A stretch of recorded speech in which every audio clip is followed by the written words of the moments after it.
This is the way the blind man comes. Princess, princess, lockstep. Two heads lit by the eyes of one. What new thing have you to tell us, old Tiresias? I have much to tell you. Listen to the prophet Creon. I am not aware that I have ever failed to listen. Then you have done wisely, king, and ruled well.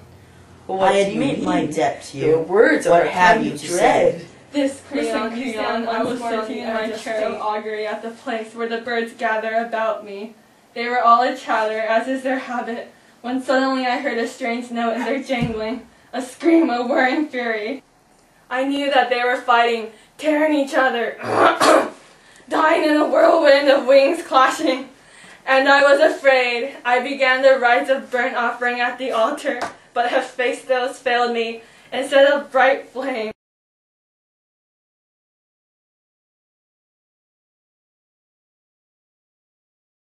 there was only the sputtering slime of fat thigh flesh melting, the entrails dissolved in grey smoke, the bare bone burst from the welter, and no blaze.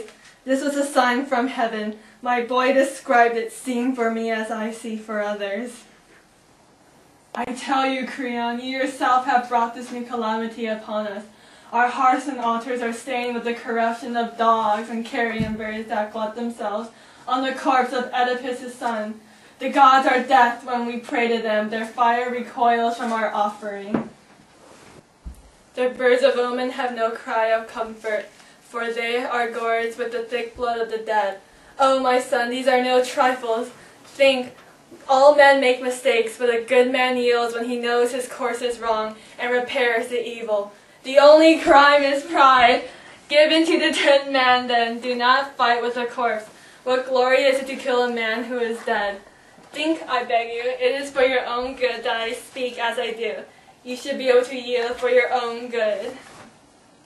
It seems that prophets have made me their special province. All my life long I have been a kind of butt for the dull arrows of the doddering fortune-tellers. No, Tiresias, if your birds, if the great eagles of God himself should carry him stinking bit by bit to heaven, I would not yield. I am not afraid of pollution.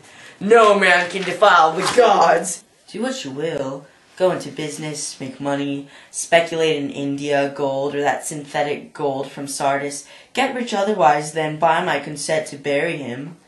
Oh, Tiresias, it is a sorry thing when a wise man sells his wisdom, lets out his words for hire.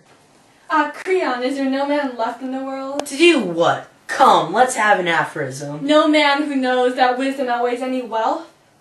As surely as bribes are baser than any baseness. You are sick, Creon, you are deathly sick. As you say, it is not my place to challenge a prophet. Yes, and my prophecy is for sale. This generation of prophets has always loved gold. The generation of kings has always loved brass.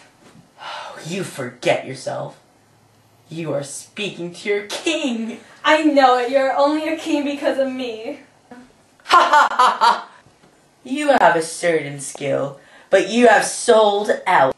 King, you will drive me to work. Say them! Only remember, I will not pay you for them. No, you will find them too costly. No doubt. Speak. Whatever you say, you will not change my will. Then take this, and take it to the heart.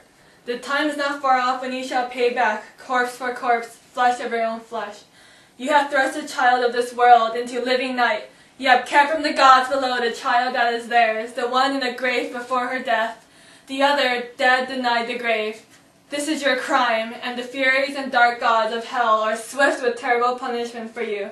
Do you want to buy me now, Creon? But come, child, lead me home.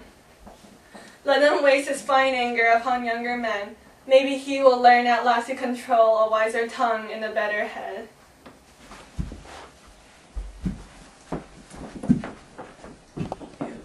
The old man has gone, King, but his words remain to plague us. I am old too, but I cannot remember that he was ever false. That is true. It troubles me. Oh, it is hard to give in, but it's worse to risk everything for stubborn pride. Creon, take my advice.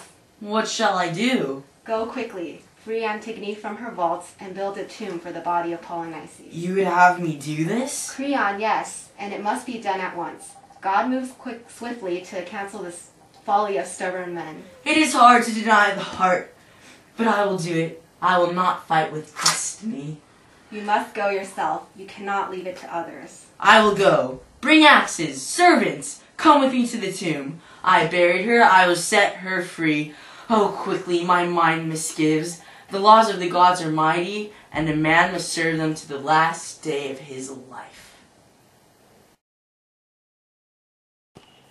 God of many names! O Icos, son of Cadmean Semele, O born of the thunder, guardian of the west region of Eleusis plain, O prince of Maenad Thebes, and the dragon field of rippling Ismenos. God of many names! The flame of torches flares on our hill. The nymphs of Icos dance at the spring of Castalia from the vine-clothed mountain. Icos of Thebes, heavenly child of Semele, bride of the thunder, the shadow of plague God is of upon many us. names! Come with clement feet. Oh, come from Parnassus down the slopes across the lamenting water. Io, fire, chorister of the throbbing stars, O purest among the voices of the night, thou Son of God, blaze for us. Come with choric rapture of circling Maenads who cry, Io, Iacche, God of many names!